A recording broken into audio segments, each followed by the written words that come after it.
only been a week since I started this challenge, but I still feel like I'm not doing enough. For some random reason, I feel like I could be doing a lot more, because I do feel like I've been doing stuff, but it feels more like I'm testing out the waters still.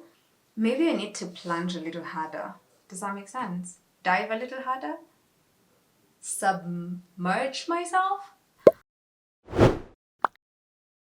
I want to see how much I can actually change my life in 6 months, because according to the research that I have done, like 6 months is all you need to actually become completely unrecognizable, change your life, flip it on its head. Almost done with January, and I started having these thoughts back in December. I'm not sure if it's translating yet. And for me, I'm like, the whole point of trying to see if I can change my life in 6 months is to actually start seeing shifts. And that's why I was like, I think I want to like dive deep, go straight, like, I don't know, just, I don't know, like head first.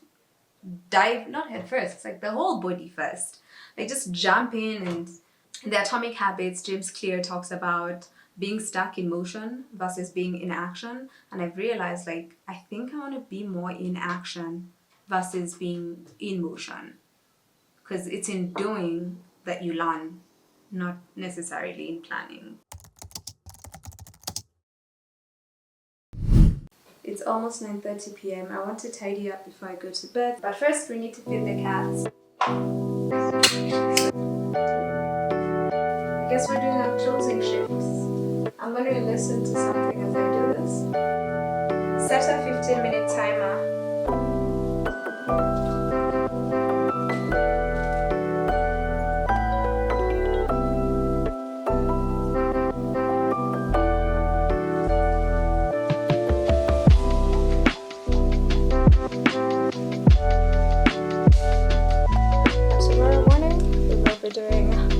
Vanilla. This is a pile of clothes that needs to be put away, but I'm not going to be able to do that tonight. Final shift. Closed. See, these ones are already ready. They know when it's bedtime. These ones are not loyal. This one is loyal because it's waiting for me. It's okay. Unangoja, mom. Unangoja. It's okay. You waiting for me? Yes.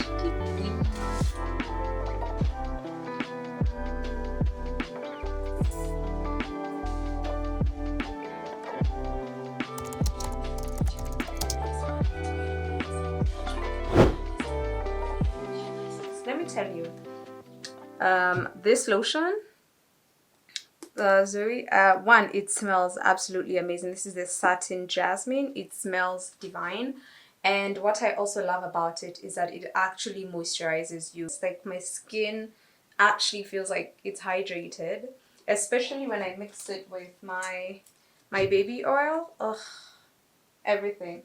Also, I'm wearing the very, I don't know, do I want to mix the very vanilla to very berry? I'm going to mix it with the pink champagne. I'm going to add a little bit of the pink champagne. Back to my Nivea. As much as I like the other Nini, I think it will go back to being for the hands. My skin is feeling so good since I actually started taking care of it. Hi, Ziggy. Because I had gone for like almost 3 weeks without actually taking care of my skin, which is not good because it was showing. I was forgetting to wear sunscreen in the morning, and then I would go sit in the sun. But now, literally, like 3 days of just consistently doing my skincare, my skin is feeling nice and plump and moisturized. Remembering to actually wear my sunscreen. So, that's good. There we go. Why are you hiding? Slips there. What's making you hide? It's okay. Yeah. In efforts to fit myself a lot better, I have made a tiny mag. This is not a big mag, of hibiscus tea, and I have some bread. It's 11 a.m. so I think I'll have this, and then I can have my apple later on. Then in the evening we'll definitely make a point of cooking dinner. There's a couple of stuff in terms of implementation. Let's start with finances. I said I needed to take stock of the debt that I'm in, which is something that I already have. I have an app that I usually use to track my expenses, and also that app you can also track your debts. Like you can look at all the money you have in one place. When I was doing the renovation, it's the app that I was using to track all the expenses for the house. So I would always like make sure anytime I pay fundis, anytime I buy new materials, I would always include it in there. So One Money is a free app to download. It comes with ads. However, if you're not interested in the ads, this is not an ad, by the way. If you're not interested in the ads, you can pay a lifetime license. When I paid for the license, it was 700 bob, and that's the reason I paid for it. The downside to it is it does not link to like your bank. It doesn't link to M-Pesa. It doesn't read like your messages. You actually have to manually log in your expenses, which is not a bad thing, because you actually get to see as you're spending money. You create whatever categories you want. You can have subcategories within the category. So that's why, like, when I say home, everything else is a subcategory. So if you want to see all the expenses that go into home, you can see that. If you want to set a budget for each of the categories, you can, where it tells you you have either gone over your budget or you're within your budget. So that's one of the apps that I really, really love. I realize, like, when I'm balling, I don't mind. I actually do not mind making sure to log in my expenses. It's when the money starts dwindling where I'm just like, So one of the things that I've learned is the best practices is the moment you make the payment, you also make the indication in the app that you've made the payment.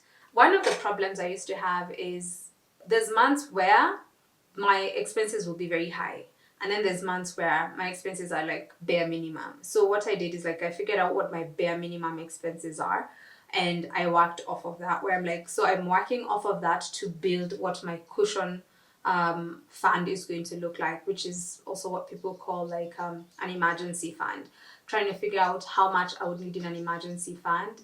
But the other thing is, I want to build an emergency fund based off of me living my best ideal life, not me surviving, not me in survival mode. Like, you understand? Like, that's what I would want it to look like. That's what I'm building towards. That's what I'm working towards. So in terms of expenses, I think it would also change from person to person.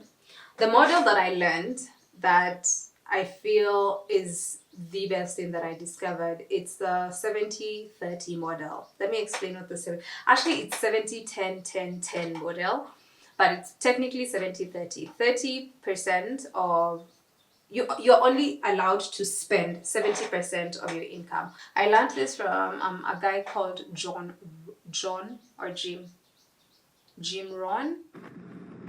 Here's the big challenge of life. You can have more than you've got because you can become more than you are. Unless you change how you are, you'll always have what you got. He's taught a lot of people about goals, the importance of setting goals, how to go after your goals, staying focused, stuff like that. So I've listened to a couple of his lectures from like the 1980s. This is how you divide the 30%. 10% you give. And then the other 10%, put it in your passive income pile. And then the other percent, you put it in your active income. And then when you have that, the 70% can then be used. 70% is what you are allowed to use, and you can use it on whatever. That's the money for spending. And then now it's up to you. What are you spending it on? So now that's where you have to know what your expenses are. Then if you want to break that down further, you definitely can. One of the other resources that I definitely intend to use is I intend to use apps like Chooms. I have used it briefly and I liked it. What I liked about it was the fact that you can create different types of goals. The quick save aspect, okay, again, not sponsored. I ended up breaking down my 30% further. Point is, what he insists on is you have to learn to put some money away.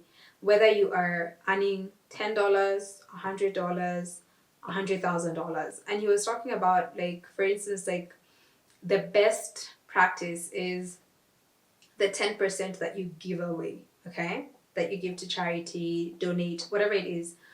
That 10% is one of the most important ones, because a lot of people go like, okay, if I had like a million bob, I would definitely give 10% away. And he said, no, you wouldn't, because if you can't give away 10% of, say, 1,000 bob, then what's gonna make you give away 100,000 shillings off of 1,000,000? It's gonna be hard. You're gonna be like, ooh, I don't feel like giving that much away.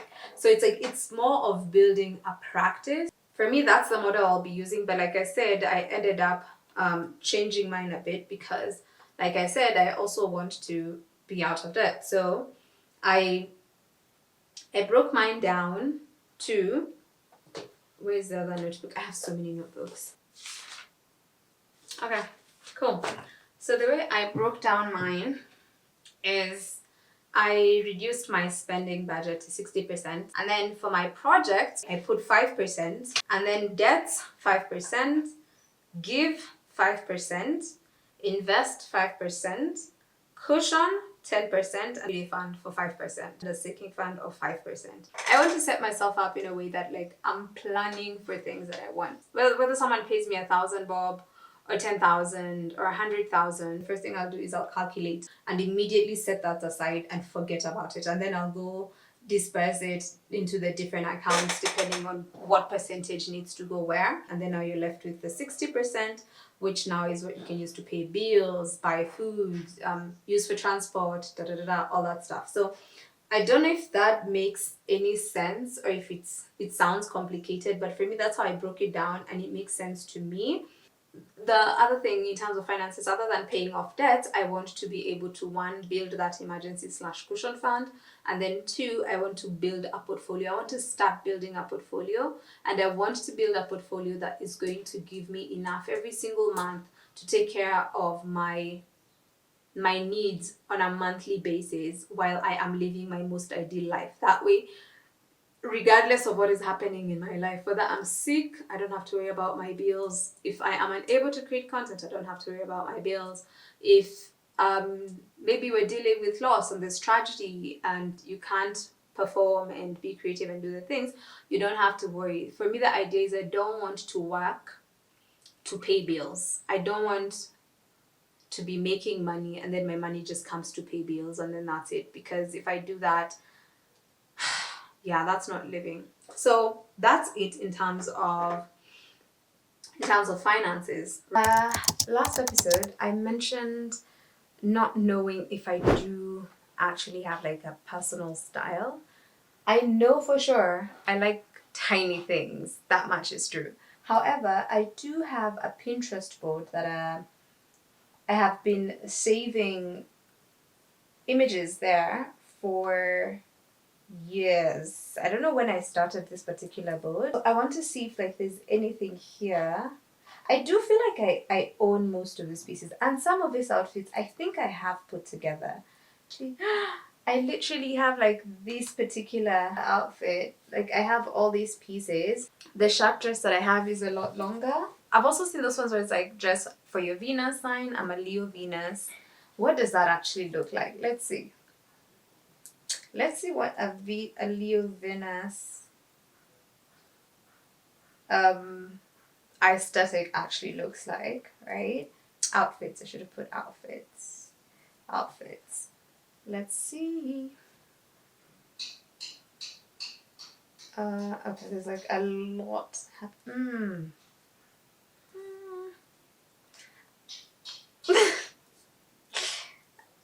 Should I put black girl? Because I always feel like you always have to add black girl because the fits are not giving. Ooh, okay, maybe this. So I see big hair, which I like big hair.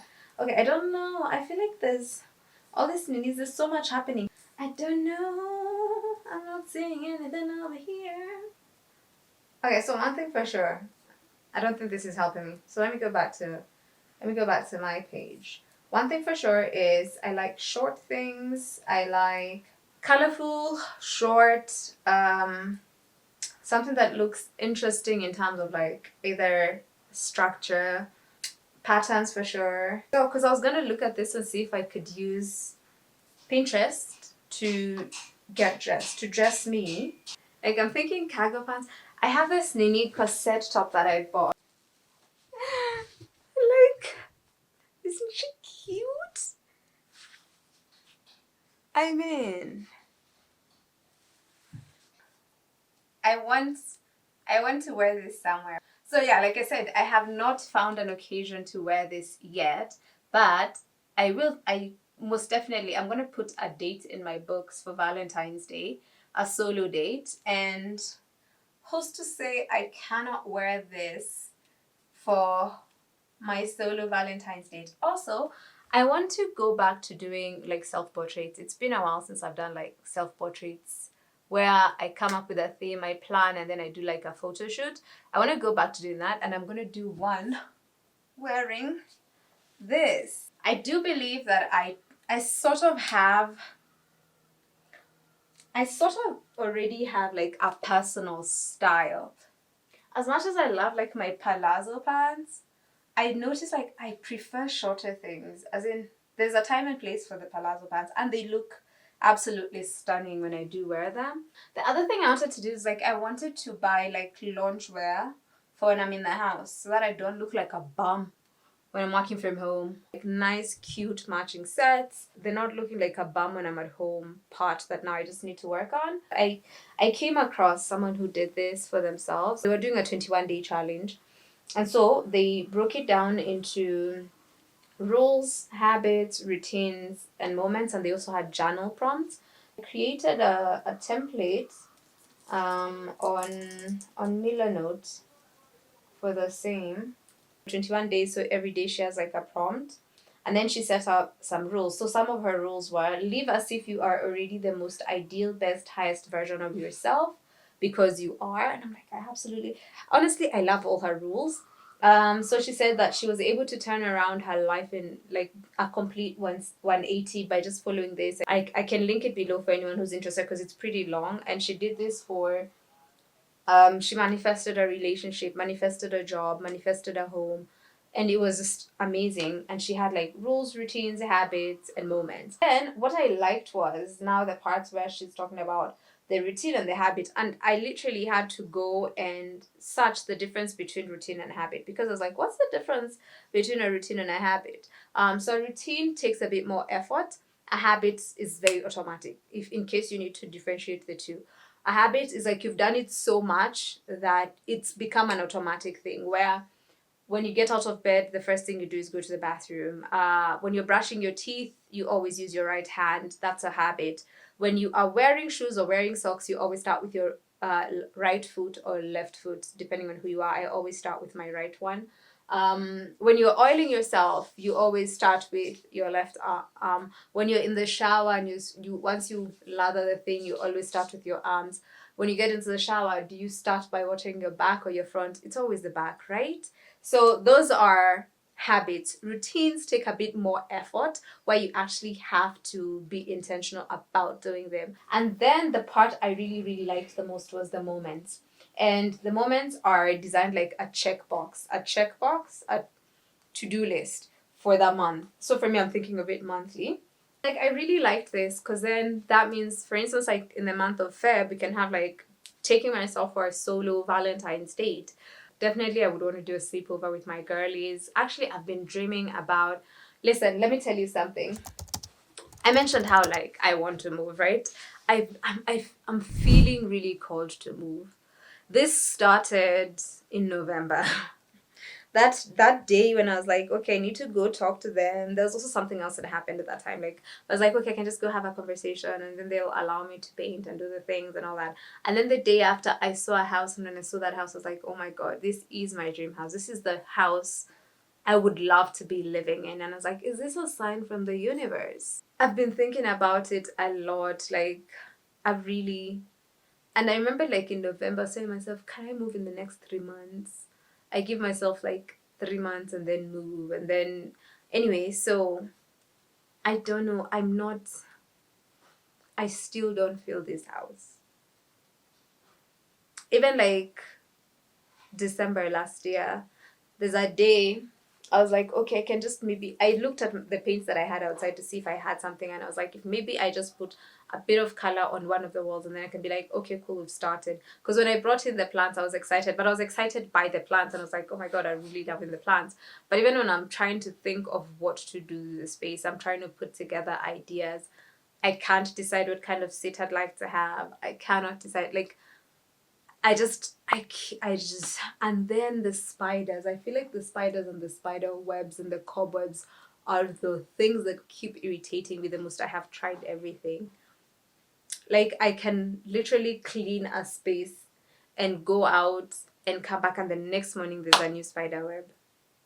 And I think that's what's been irritating me. There's so many spiders in this house, so many different types of spiders. And when I was also, so last year, towards the end of the year, I had to flip over my mattress. It was hectic. I have complained severally about,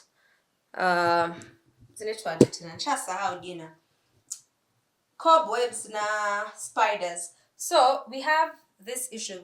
That time kwanza when we had like dust, there's so much dust, and cleaning this bed because of the positioning and the fact that this room is not that big makes it really hard to get to these places even when you're like doing your thorough cleaning. One of the reasons why I really want to change this headboard, because then a different headboard would be easier to clean. The other thing about this house that I don't like, I think this house has a mold issue. Like, it has a, I don't know, because it's everywhere. So this wall, that's the bathroom, right? That's the shower, literally. So you can see down here, and you can tell that this is not the first time that this has happened, because there's like previous coverings. You can tell from the paint job that it has been painted over, where it's like this was a problem, and it's even huku. Like I said, it's not just in here. You can tell even huku. Do you see where the issue? It's like an issue, and I don't know if it's for sure mold, which if it is, that's scary. I should be scared because mold is bad for you. However, for the past couple of months, I have been coughing a lot at night. And at first, like when it first started, I thought, oh, maybe I'm just nining. I have homa, I'm catching a cold. My throat has been weird. And also I noticed sometimes, like when I end up on this side of the bed, sometimes closer to the wall, I end up coughing a lot during the night. So I don't know if there's like a mold issue. I'd gotten to this point towards the end of last year where I was just feeling like I am not meant to be in this house. But I kept feeling that, like I'm not meant to be here. I don't know. Even now, I'm just like, I keep thinking, and I'm like, I'm in no position to be moving, to be honest. But also I'm like, I am trusting that a way will present itself for me. You get, like, I don't know. I just, one thing I can tell you about every other place I was living, including that house that I was working on in Limuru. Whenever I was outside my house, I would actually miss my house. I would actually go like, I cannot wait to go back home. I'm excited to go back to the house. Even when I didn't have a ceiling, even like there was an excitement. I felt like I was meant to be there. I have not felt that here. And I think it started on that first day. On that day where I was told, you can't paint. I think that's when it started. Because immediately there was, and I was talking to my friend last year about this, and they were like, what do you really think it's about? And I think I told them, I think it's about freedom. Because when I was told that, I wasn't offered the freedom, like, immediately. So it's something that I've really been thinking hard about. I've thought about, but I don't know what that means for me. But even like I was talking to my mom earlier today, and I was telling her, I don't think I'm meant to be here. Like, I don't think this is, like, have you ever felt like you've overstayed your welcome somewhere where you feel like you were meant to be there for a very short period of time, but you're still there and you're like, I don't know what I'm doing here? That's how I've been feeling. I've been feeling like I've overstayed my welcome. And yeah, so I don't know what that means for me, to be honest. I really don't know. I don't know what it means. But I guess we'll figure it out. We shall figure it out. We always do, right? That's the thing. We always figure it out. Time for the closing shift, for today's closing shift.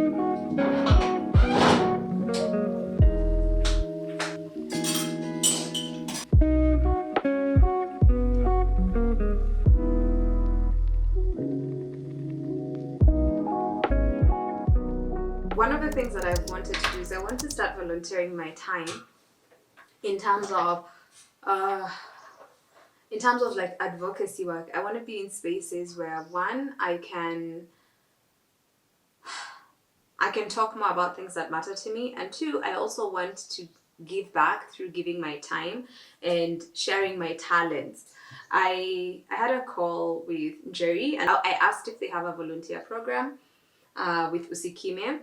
And I was like, yeah, stuff that I can do. Because sometimes when you think about like organizations like Usikime, you might think, okay, they want therapists, lawyers, like those kinds of people who it's like you feel like they offer more value than you think you would offer. Okay. So I talked about volunteering, and I was on a call with Jerry from Usikime, and I asked her if like they actually accept volunteers in their organization, and she said yes. And I was like, okay, cool, I'm gonna apply. And she was like, yeah, and then also send me. And then as we were talking, it's like, wait, do you guys do any artsy stuff? Because I know that they also do stuff with kids. And it turns out that they also do like reading and crafting and like painting and drawing stuff with kids. And I was like, I want to be a part of that. So, okay, I told her I'm going to send in my application over the weekend. Like, I'll actually write out a proper application as much as we know each other. Like, I'm still going to like follow the channels and stuff. But volunteering, yay. Cool. Okay, so, and then now I want to apply. And now it looks like their website is under maintenance. So I'm going to write out an actual application and then just send it to her. At first, when I spoke to Jerry about it, the idea was mostly in terms of, oh, then I can do like crafting stuff with the kids, which, yeah, definitely I can do that. But the other thing that I think I thought of, which I also want to include in my application, is that I would also like to possibly offer my talent, my skill, and do makeovers for families, for these men and women, because sometimes like they've come from like a really hard situation and they're starting over in life. I'm like, we can go paint their houses, build like some furniture, some basic stuff, make a nice like little bed situation, like make the pillows, I don't know, like just add, like just because you're starting out in life, you're starting over in life, you're starting afresh, that then we just give you something that makes it a bit more exciting. I don't know, I'm going to include that in my application. So let's do this application where, like, how do people do applications? Is there like a way?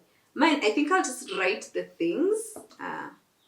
Volunteer with Usikime. Okay, let me write this out and then I'll see you once it's done, because clearly I have to really think about it. Sessions for the kids. Okay, for whoever is interested. I don't think I would want to limit it to the kids, because also some of the things that I can do, I can even do, oh my god, I can even do like, okay, I was gonna say like DIY for dummies type thing, but like a DIY session with like, say, moms on how to like fix their own bulbs. I don't know. So you're not always dependent, like the small things. I've actually thought of doing a class on this, like on a larger scale, which I think we will do this year. We'll get to that. But like having a session where I can also like work ladies, even teaching them like how to paint walls, because also that could be a way for you to even earn money, where you can like become proficient as a painter, sanding, woodwork stuff. Okay, I'm getting ahead of myself. Let me see, for interested parties. Send. Yay!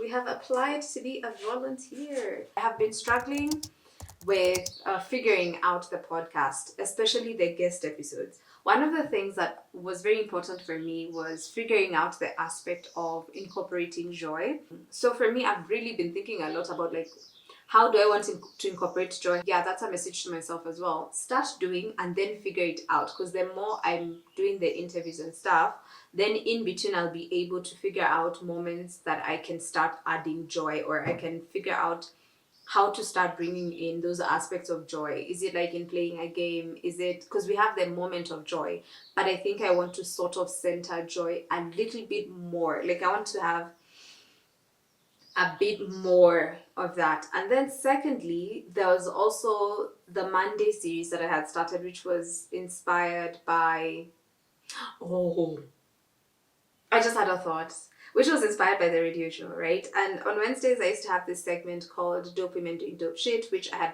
had brought into the Monday series. So I think for the podcast, I would also want to concentrate on having like the options series. We've had a problem.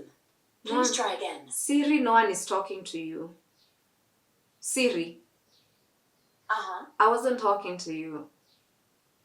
Okay. Yeah, sorry. Why am I saying sorry to Siri? She's like, okay. Anyway, so, it's because I said series. I was saying series. Okay. I was wondering what prompted that. Back to what I was saying. So, for that, I just had a thought. Oh, no. My thought was interrupted. Go back. Yes. We had dope women doing dope shit, right? I can actually have that because I still want to give women their flowers. So every guest has to come with a story of a dope woman doing dope shit that they know, that we can sort of feature in a way where they can tell us a story of a dope woman that they know. Because sometimes the dope woman is your grandmother and we don't know how dope your grandma is because you don't talk about your grandma often enough, right? That's a dope woman. So that the dope women are not just the women out in the limelight doing the stuff. They can be everyday women. A dope woman can be the woman in the kibanda who always makes sure that there's omena because she knows I always pick up omena every, say, Tuesday and Thursday. So she makes sure that there's omena on Thursday because she knows I'm going to show up. That's a dope woman doing some dope shit. You know what? Yes. You see? In doing. So I need to talk to my friend Abu because the other problem I had was filming location, which we sort of figured out. I can be shooting with my friend, but I need to also talk to someone else because we can do like the 2-camera setup. So that also requires some sort of investment. So I need to talk to them to figure out how much that would cost so that I know, okay, I need to jipanga myself with this much. I will plan a call. Let me put it on my calendar because I know everything he's doing is ahead of a show that they have on the 25th. So I can put him in my calendar for Monday. No, Monday will be too soon. I can put him on my calendar for 28th, where I can have a call with him on 28th, or let me put it in my calendar that on the 28th I can call him, and then we can talk about when we can start in Feb. Even if, because for me my point is when I start dropping new episodes, we won't stop. So the other thing I need to do is I need to also plan out the options episodes. Those ones are easy. I just need to pick a shoot day. So we have the rules, habits, routines, and moments. So I want to come up with all that stuff for Feb. And I have decided I'm going to have a theme for each month because it's going to be a monthly thing. I would like to have a theme for each month. And the month of Feb, the theme is self-love. So that's going to be the focus for the prompts, the journaling prompts. That's going to be the focus for the moments. That's going to be the focus for my rules. Everything will revolve around self-love and self-worth. Basically just falling in love with myself. I've not been very kind to myself. It's something that came to me yesterday. I realized that I actually don't consider myself to be worthy. I do, like, on the outwards, this conscious person, on a conscious level, I do believe I am worthy of nice experiences, a simple, easy, soft life. I do think I'm worthy of joy, of laughter, of all these things. On a conscious level, yes. But my subconscious, I don't think it believes in that. When it comes to the belief aspect, I actually don't think I believe I am worthy of these experiences. And that was a very tough realization yesterday. I was in a mat and I almost cried. Actually, I sort of cried. I had my glasses on, but it didn't do the trickling down thing. So I was able to I was like, whoa, that's, So we're going to use the books that we're reading, like the Atomic Habits. We're going to use the things that we're learning to figure out how to change, because all of these things have to do with self-concept. And one of the concepts that I would want to work on is that I am a loving person towards myself. I do things, and I do think I used to have this before. So these things can change over time. And I think over time, I will not lie, I think one of the things that really, really messed up with my self-worth concept was the relationship I was in. Because I remember like there's conversations or there's things where I'd have conversations where I'm like, I don't think I deserve to be treated like this. I think I deserve more. And you say these things out loud and you're like, I do think I deserve more. And then when you think you're worthy of certain things, but then they don't present in your life in a way, I think you can have moments where you go like, or maybe I'm not worthy of these things. Maybe I'm not the person that deserves to be treated kindly. Like, because I know there's times that have this, it's like, what did I do to deserve this kind of treatment? Like, I do think I'm a decent enough person to deserve decency. But then, like, I don't know where all those things stem from. Also, during during a therapy session last year, after, this is actually something that I have recorded this 3-4 times before, but it never makes it to the videos that end up going up. Last year, there was an incident that happened that led me, I was already in a really dark place. I was not doing great mentally. So when this incident happened, of which the incident was, it was a party and event, having a great time, and then the person that assaulted me sexually walked up to me. Like, they were at the event, they walked up to me and they spoke to me, and the way they spoke to me, it triggered me so badly because they literally made light of the assault. They talked about it like it was a joke. And it was very triggering. And I remember that evening being like, okay, suppressing my emotions, like, we're not going to feel this here. We're not going to deal with this. We're going to wake up tomorrow and we're going to deal with it tomorrow. But then now, when the next day came, I was like, I slept and I woke up and I was shattered.